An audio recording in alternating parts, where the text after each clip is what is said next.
When you hear the names Lucifer, the Prince of Pride, or Asmodeus, the Lord of Lust, you probably think these roles have been set in stone since time immemorial. But what if I told you that the most famous list of hell's demons, the patrons of the 7 deadly sins, was only classified 400 years ago by a single man? In this video, we will plunge into the deepest abysses of human fear and theology. You'll learn how ancient spirits became fallen angels, why 8 vices were condensed into the 7 deadly sins, who first assigned specific demons to these sins, and the true, often shocking stories of the 7 princes of hell prepare for a journey into the darkest corners of our collective consciousness. Watch until the end to understand why these lords of sin still haunt us today, and how they are reflected within ourselves. Imagine creaking gates leading to a vault long forgotten by the world. The air is thick with the dust of ages and the heavy scent of parchment steeped in secrets. Behind every lock, within every page, lie not just words, but entities born from the deepest fears and darkest vices of humanity. We're talking about the princes of hell, not mere myths, but symbols of that which has tempted and destroyed us for millennia. What is evil? Is it merely the absence of good, or is it something tangible, with its own will, capable of speech and action? Humanity has always sought to understand and order the world around it, even the unseen world that harbors danger. And if there is good, there must also be its shadowy opposite, a personification of the forces believed to tempt and corrupt our souls.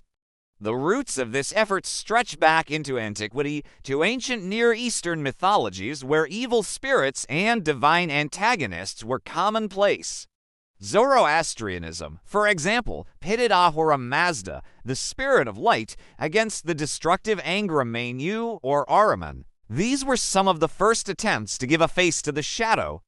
In the Judeo-Christian tradition, we first meet the figure of Satan in the Old Testament. In the Book of Job, he is less an embodiment of pure evil and more of an adversary, a tempter testing faith. Later, in the Book of Isaiah and the Gospel of Luke, he emerges as Lucifer, the fallen angel whose pride led to his exile from heaven. And remember Mammon, he is mentioned as the personification of wealth that stands in opposition to God in the New Testament, long before he became the avatar of greed. Even Asmodeus, the demon of lust, first appears in the apocryphal Book of Tobit, responsible for the deaths of Sarah's husbands, laying the groundwork for his future reputation as a destroyer of marriages. But how did these disparate entities form a hierarchy and a firm connection to human vices?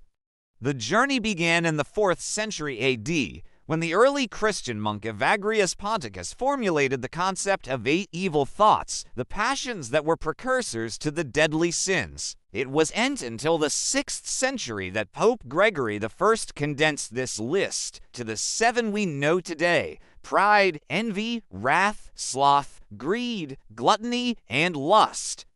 This was a turning point. The Middle Ages, with its obsession for systematizing everything, could not ignore the demonic realm. In grimoires and theological treatises like Johann Wehr's Hierarchy of Demons, 1563, demonologists actively developed ideas of demonic subordination and specialization. But it was the German Jesuit Peter Binsfeld, in his 1589 work treatise on the confessions of witches and sorcerers, who presented one of the most influential classifications, assigning a specific demon patron to each of the deadly sins. This system, while not the only one, for example, the Lesser Key of Solomon, or Godia, describes a demonic hierarchy without Binsfeld's direct link to sins, became canonical and embedded itself deep within the popular consciousness, influencing literature and art, including Dante's Divine Comedy. And so they were born the 7 princes of hell, whose names shake the underworld and whose influence extends far beyond, seeping into the most secret corners of the human soul. They are Lucifer, the embodiment of pride, whose fall began with rebellion and self-aggrandizement; Leviathan, the prince of envy, an ancient, chaotic beast who covets what others have and is associated with the mysteries of the deep; Satan, or sometimes Astaroth, whose name is synonymous with wrath, inciting destruction and violence; Belphegor, the prince of sloth and acedia, who tempts with idleness and the promise of easy riches. Beelzebub, the lord of the flies, prince of gluttony, whose essence is excess, decay, and waste. Asmodeus, the prince of lust, the destroyer of marriages and provoker of debauchery, often depicted with 3 heads: a man, a ram, and a bull. And finally, Mammon, the prince of greed, the very personification of avarice, materialism, and the worship of gold. Each is not just a name, but an archetype, a powerful symbol of the vice that lives within us all. In the chapters to follow, we will uncover their stories, examine their influence, and understand why these ancient lords of sin still refuse to leave us in peace. But how did these archetypes, these mighty lords of sin, come to be? Their history is far deeper and more tangled than simple medieval legends. The roots of darkness reach into humanity's earliest mythological concepts, long before we learned to classify sins or name their patrons. If we look closely at ancient Near Eastern mythologies and Zoroastrianism, we see the seeds of this idea: evil spirits, demons, and even antagonist deities who battled the forces of good. These weren't yet the princes we know, but they were distinct personifications of evil, chaos, and destruction. They challenged the cosmic order, spread disease and discord, and were both feared and worshipped in attempts at appeasement. However, the figure of darkness truly becomes central in the Judeo-Christian tradition. It's here that the image of Satan emerges. Initially, in the Old Testament, he isn't the fallen ruler of hell, but rather an adversary, an accuser, sometimes even a kind of tester of human faith. Recall the book of Job, where Satan acts more like a prosecutor in the heavenly court, questioning Job's righteousness and challenging God himself.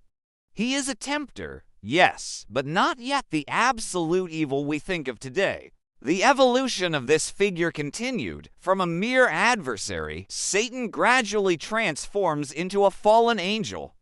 This dramatic image first takes shape in the book of the prophet Isaiah and later in the Gospel of Luke, which speaks of seeing Satan fall like lightning from heaven. Here, he is no longer just a tester, but a being who, due to his pride, rebelled against the Creator and was cast down. Thus, Lucifer is born the light bringer who became the prince of pride, the embodiment of primordial rebellion and self-glorification.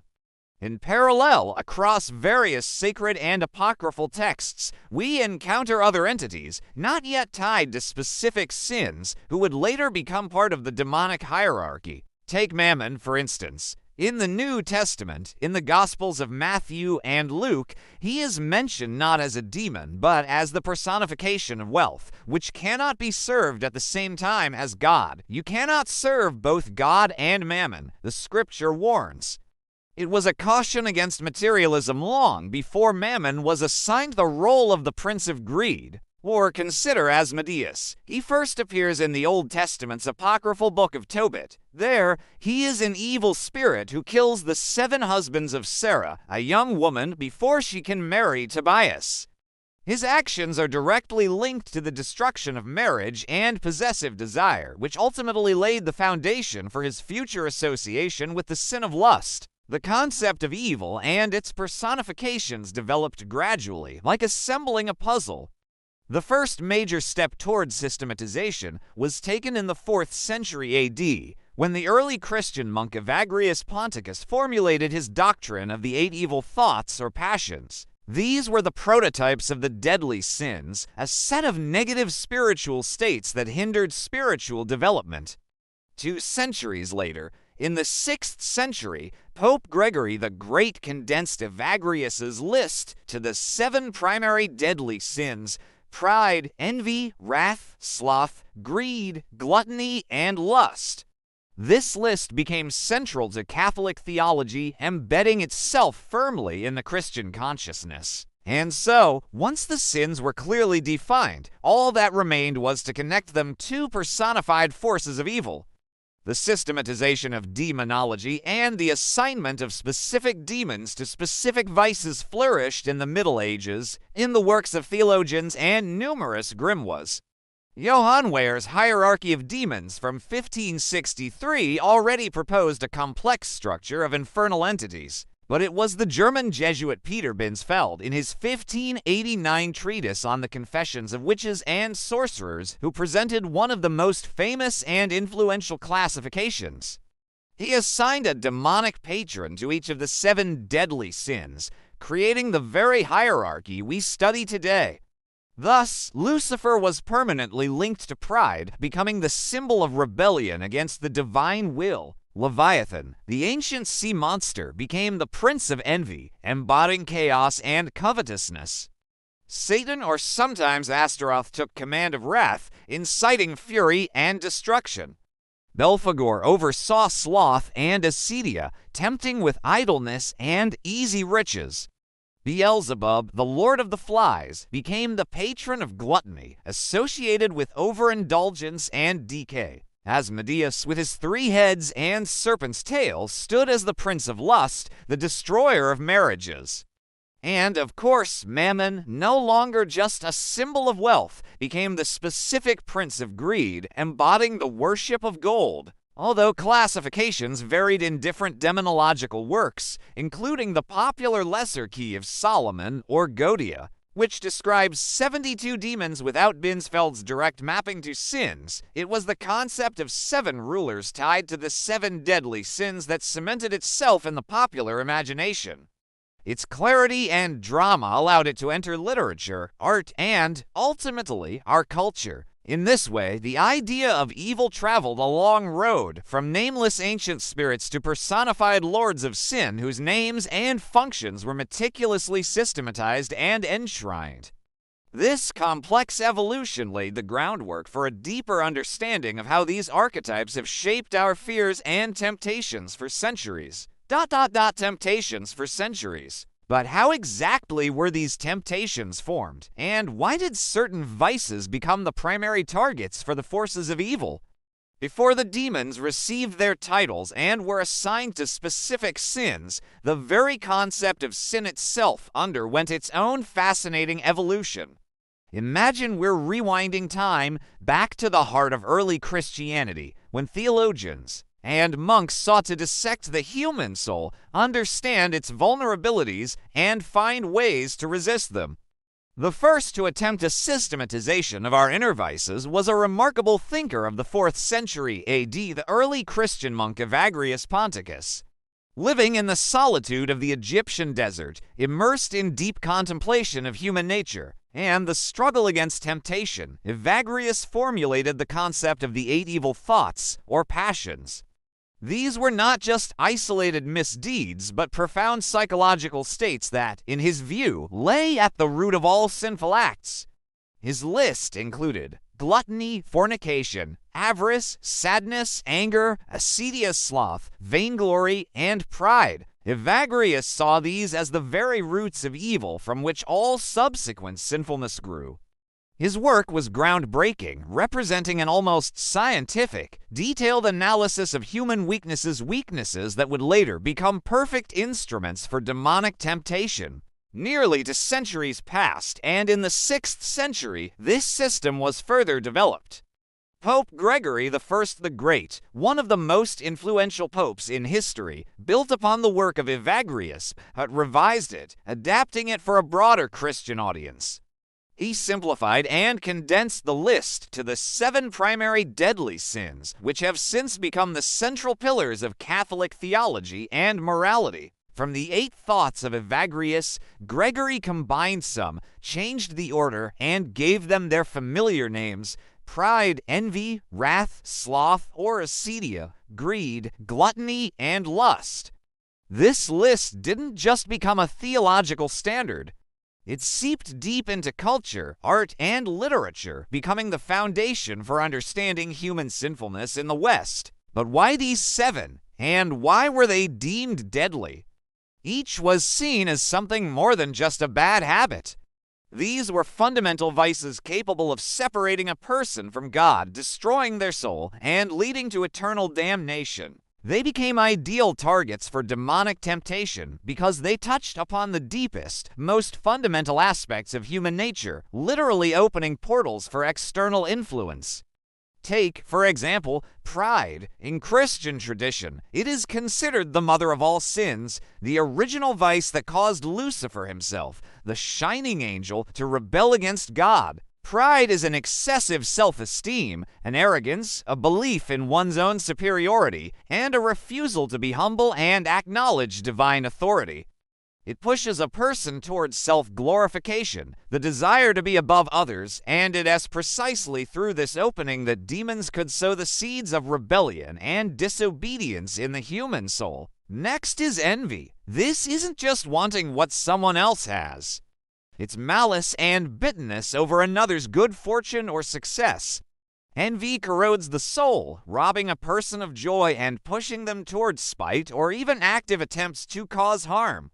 Leviathan, as the prince of envy, would expertly use this vice to sow discord and hatred. Wrath is uncontrolled rage, a desire for revenge or punishment. While anger can be righteous when directed against evil, it becomes deadly when it spins out of control, turning into a destructive force capable of inflicting physical or emotional harm. This is fertile ground for entities like Satan, who excel at fanning the flames of violence and destruction. Sloth or acedia is not just sadness, but a spiritual apathy, a revulsion to one's spiritual duties, to life itself, an absence of joy and the will to do anything. It is a state where one loses faith, hope, and meaning, sinking into inaction. Belphegor, the patron of sloth, could easily exploit this weakness by offering easy paths and idleness that lead to ruin. Greed is an excessive desire for material possessions, money, power, and earthly treasures. Unlike simple want, greed is an insatiable drive to accumulate, often at the expense of others, and to worship wealth above all else. Mammon is mentioned in the New Testament as the personification of wealth opposing God only underscores the ancient nature of this vice. It turns a person into a slave of their desires, a perfect candidate for the demon Mammon. Gluttony is not just overeating, but an excessive indulgence in carnal desires, not only in food, but in pleasures in general. It can be excess in drink, food, or luxury and intemperance that leads to a loss of self-control. Beelzebub, the lord of the flies, associated with decay and waste, was the ideal tempter for this vice, pushing souls toward dissolution and excess. And finally, lust is an excessive, uncontrollable sexual desire, a concupiscence that extends beyond marital bonds and moral norms. It destroys families, honor, and the soul, pushing one toward debauchery and infidelity. Asmodeus, an ancient demon mentioned in the apocryphal book of Tobit as a destroyer of marriages, became one of the most infamous princes responsible for this sin. Thus, these 7 sins became not just a list of moral failings, but a deeply developed anatomy of the soul, in which each vice represented an open door for the influence of evil forces. This classification of sins became the perfect foundation for the subsequent demonological systematization, where each of these fundamental human weaknesses was assigned its own personified enemy, its own prince of hell, ready to exploit our every vulnerability. It was on this ground that the concept of the 7 princes of hell, which we will discuss in detail in the next chapter, grew. And so, this fertile ground of human vice and passion yielded a powerful harvest, particularly in the Middle Ages and the Renaissance. It was a time when fear of the unseen world mingled with a thirst for knowledge, and belief in the divine and the diabolical was absolute. It was then in the dense ink of theological treatises and secret grim was that the first attempts were made not just to describe demons, but to systematize them to construct entire infernal hierarchies as if scholars were cartographers mapping not mountains and rivers, but the bottomless pits of the abyss. After all, if you have an enemy, you must know their face. You must catalog their powers, their minions, their vulnerabilities. This intellectual effort to map hell was monumental in its own way, reflecting humanity's deep-seated desire to comprehend the nature of evil, to give it form and order. The roots of these demonological entities, of course, run much deeper into ancient Near Eastern mythologies and Zoroastrianism, which already featured antagonists and evil spirits. In the Judeo-Christian tradition, Satan, later identified with Lucifer, appears as a tempter in the Old Testament and then as a fallen angel personifying pride. Mammon, as the spirit of wealth opposing God, is mentioned in the Gospels long before being assigned to greed. And Asmodeus, the demon of lust, first appears in the apocryphal book of Tobit, where he kills Sarah's husbands, foreshadowing his connection to the destruction of marriage. But it was the medieval period that saw the true flowering of these systems. A pioneer in this ambitious and, in its own way, mad project was the German physician and occultist Johann Weyer. In his work The Hierarchy of Demons, Pseudomonarchia Daemonum, which was part of his larger book on the illusions of demons 1563, Weyer made one of the first serious attempts to catalog and describe demons, compiling lists of their names, ranks, and abilities. He was a figure at the crossroads of science and mysticism, sincerely believing in the existence of demons while also expressing doubt that all those accused of witchcraft were truly in league with the devil. His work essentially became one of the first detailed directories of the infernal legions, a kind of military manual for the underworld, which significantly influenced the later development of demonology. However, the culmination of these efforts to understand and classify the infernal world was the treatise by the German Jesuit Peter Binsfeld, Tractatus de Confessionibus Maleficorum et Sagarum, published in 1589. It was Binsfeld who, building on the concept of the 7 deadly sins developed by Pope Gregory I, who in turn drew on the 8 evil thoughts of Evagrius Ponticus, presented one of the most famous and influential classifications of the princes of hell. He didn't just list demons, he tied each one to a specific human vice, as if assigning them a sphere of influence, a territory for which each prince of hell was personally responsible.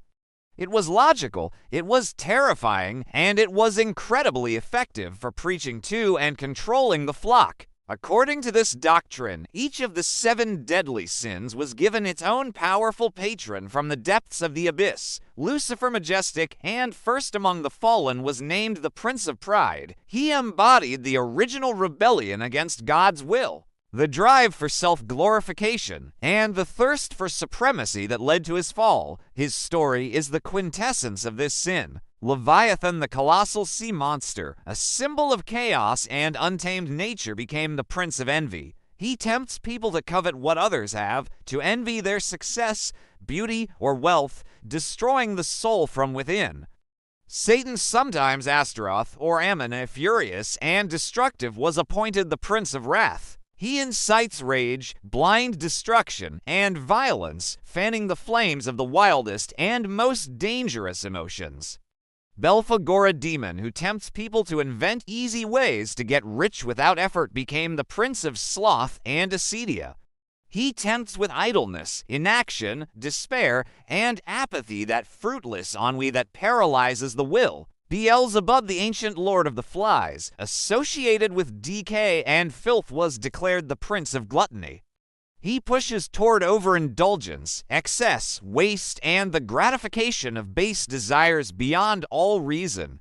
Asmodeus, a powerful and cunning demon first mentioned in the Old Testament, became the Prince of Lust. He destroys marriages, provokes infidelity, and incites debauchery and carnal temptation. He is often depicted with 3 heads: a man, a ram, and a bull, and a serpent's tail, symbolizing his multifaceted and treacherous nature. And finally, Mammon, an ancient Aramaic word for wealth, was directly personified as the Prince of Greed. He embodies avarice, excessive materialism, and the worship of earthly goods, placing them above all things spiritual. This classification by Binsfeld, despite minor variations in different demonological works, proved to be incredibly resilient and became deeply ingrained in Western culture and theology. It gave concrete, personified faces to the enemies behind each of the fundamental sins. Beyond these systems, there were other significant sources of demonological knowledge, such as the famous grimoire The Lesser Key of Solomon, or the Godia, compiled no later than the 17th century. Although the Godia did not link its demons to the 7 deadly sins according to Binsfeld's scheme, it provided a detailed description of the hierarchy and abilities of 72 demons whom King Solomon, according to legend, had imprisoned in a bronze vessel. It was more of a practical manual for those seeking to summon or control demons, describing their names, seals, ranks, and gifts. But even within it, many of the entities described were, in one way or another, associated with various vices and temptations. Thus, the efforts of medieval demonologists were not just outlandish fantasies. They represented a profound, albeit dark, intellectual labor to comprehend evil and attempt to catalog it, give it form, and perhaps, in doing so, make it more understandable and less terrifying. They created a kind of atlas of the abyss, in which every sin, every human weakness, was assigned its own infernal patron, its own prince of hell, its own infernal patron, its own prince of hell. It was this very idea that found its most vivid and systematic expression in the works of demonologists like the German Jesuit Peter Binsfeld. At the end of the 16th century, he presented the world with a classification that would forever assign a unique, terrifying overlord to each of the 7 deadly sins. This was not merely a list, it was a detailed atlas of the abyss, where each sin took on flesh and a name, and each prince of hell became the living embodiment of the vice he ruled. So, who are they, these architects of ruin, these sovereigns of human weakness? Let us peer into their dark kingdoms. First, and perhaps the most famous, is Lucifer, Prince of Pride. His name shines through the ages as a symbol of the primordial rebellion against heavenly authority. According to Judeo-Christian tradition, he was the brightest and most beautiful of angels. But his own self-glorification, his refusal to bow to the Creator's will, cast him into the abyss. This fall became the archetype of defiance and arrogance, forever linking Lucifer with the sin of pride. Picture him, the image of a radiant angel whose once dazzling light now dims, twisting into a searing darkness that consumes everything but his own distorted ego. His fall is an eternal reminder of the danger of placing oneself above all else. Next is Leviathan, Prince of Envy. This name, rooted in ancient Near Eastern mythology, is associated with colossal deep-sea monsters, symbols of chaos and destruction. Leviathan embodies that furious covetousness, that malice born from the inability to tolerate another's success. He is the writhing beast whose shadow devours the achievements of others, leaving only bitterness and ruin in its wake. His envy is a bottomless chasm that can never be filled.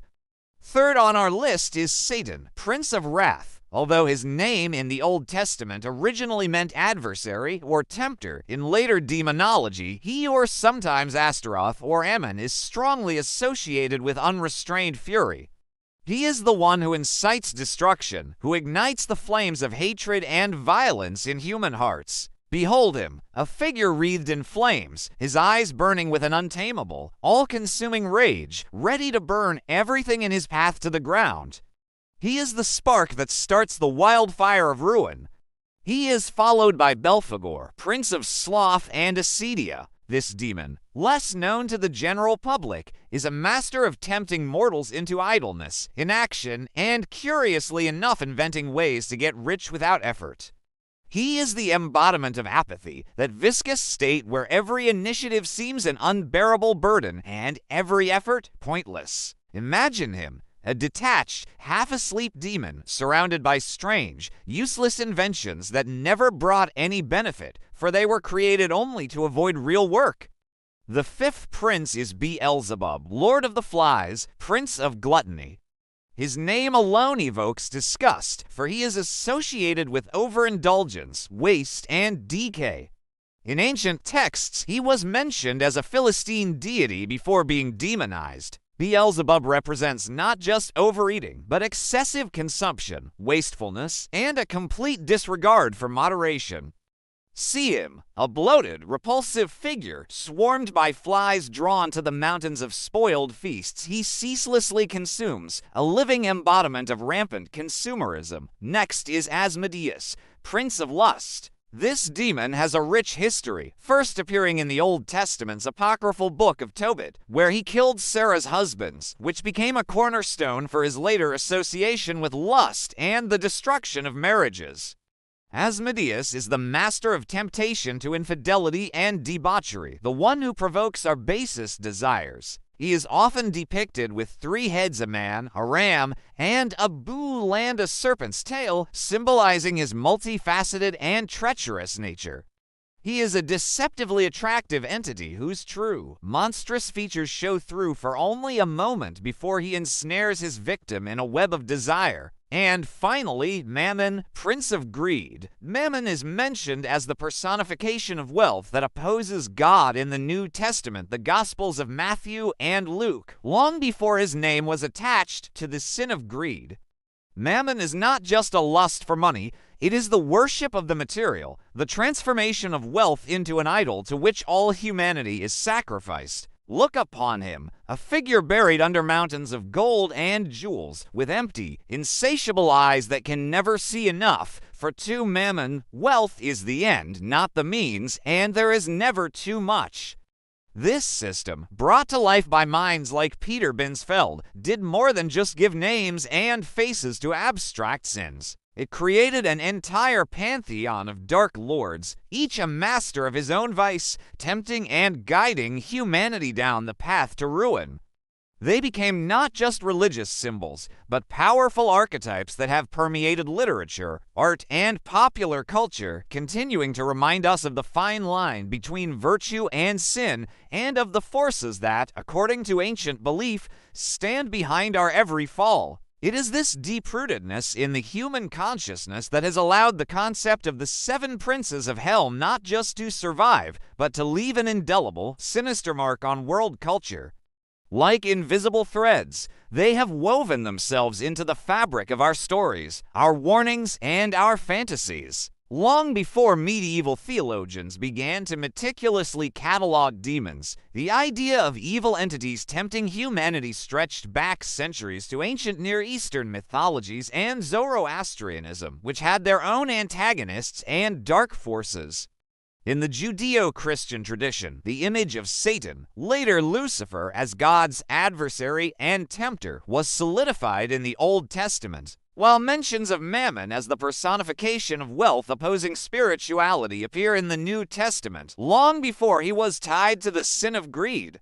But this dark hierarchy truly began to take form and structure in early Christian times. First, in the 4th century AD, the monk Evagrius Ponticus formulated the concept of the 8 evil thoughts or passions that torment the soul. Then, in the 6th century, Pope Gregory I condensed this list to the familiar 7 deadly sins: pride, envy, wrath, sloth, greed, gluttony, and lust. This became the foundation. It was upon this foundation that demonologists, especially during the Middle Ages and the Renaissance, began to erect their grim towers. Works like Johann Wehr's Hierarchy of Demons, 1563, were already actively systematizing the infernal legions. But the true breakthrough, which crystallized the popular image of the princes of hell, came from the German Jesuit Peter Binsfeld. In his 1589 treatise on the confessions of witches and sorcerers, he presented one of the most influential classifications, assigning a personal demon patron to each of the 7 deadly sins. According to Binsfeld's scheme and subsequent demonological traditions, each vice gained its own overlord. Lucifer, the Prince of Pride, the embodiment of the primordial rebellion against the Creator and infinite self-glorification. Leviathan, the Prince of Envy, a colossal being personifying chaos, a bottomless craving for what others possess, and sometimes associated with deep-sea monsters. Satan, or sometimes Astaroth, the Prince of Wrath, the inciter of rage, senseless cruelty, and violence. Belphegor, the Prince of Sloth, Eucedia, the artful seducer to idleness, complete inaction, and the invention of sophisticated ways to get rich with no effort. Beelzebub, the lord of the flies himself, the prince of gluttony, associated with overindulgence, waste, decay, and excessive, profligate consumption. Asmodeus, the prince of lust, a demon whose name is inextricably linked to the destruction of marriages, the provocation of infidelity and debauchery, often depicted with 3 heads and a serpent's tail. And finally, Mammon, the prince of greed, the direct personification of unrestrained avarice, the worship of the golden calf, and base materialism. These demonological classifications, especially Binsfeld's scheme, penetrated far deeper than just religious treatises. They became a powerful creative impulse, cementing themselves in literature and art for centuries. Take, for example, Dante Alighieri's Divine Comedy. Although Dante did not assign specific demons to each circle of hell according to Binsfeld's later system, he meticulously and with chilling vividness described the consequences of each of the 7 deadly sins. His images of suffering souls, their punishments, and the metaphors for their vices, all of this reinforced the idea of personified sins and inevitable retribution in the European mind. And it wasn't just Dante. From medieval frescoes depicting the Last Judgment to the canvases of Bosch and Goya, where human vices take on grotesque, demonic forms. Consider the Lesser Key of Solomon, or the Godia, where, although the demons are not directly linked to sins via Binsfeld's scheme, their descriptions and abilities often correlate with the temptations and vices to which people would succumb when invoking these entities. So why do these images continue to stir our imagination to this day? Why haven't they remained mere dusty pages in ancient tomes? The answer lies in their profound psychological and archetypal significance. The princes of hell are not just fabrications. They are the personified shadows of our own weaknesses, our darkest desires, and our fears. They serve as a powerful warning, a mirror reflecting the consequences of excessive pride, destructive envy, and all-consuming wrath. But they also serve as a source of inspiration. Writers use them as complex antagonists or symbols of internal conflict. Artists create terrifying yet captivating images. Video game developers populate their worlds with hordes of demons, each of which can embody a specific vice, presenting the player with not just a physical but a moral challenge. From classic RPGs where heroes must battle temptation, to modern horror where a demonic entity symbolizes the decay of a soul or a society, these princes of hell and the very concept of the deadly sins they represent remain an integral part of our collective consciousness. They remind us that the battle between virtue and vice takes place not only in heaven or the depths of hell, but in the heart of every human being. And these timeless echoes, these shadows from the depths of ages, continue to shape our worlds, both real and imagined, warning, inspiring, and forever reminding us of the fragility of the human soul. We have traced a long path from faceless fears to the personified lords of sin, whose names and roles were systematized only a few centuries ago. These figures, born from ancient myths and theological treatises, still serve as a mirror reflecting the darkest corners of the human soul and its eternal struggle with temptation. So what are they, merely dusty pages from ancient grimoires, or an eternal echo of the vices that still whisper to us from the depths of our own consciousness? Share your thoughts in the comments, and if our journey into these dark realms made you think, don't forget to like this video and subscribe to the channel so you don't miss our next deep dive.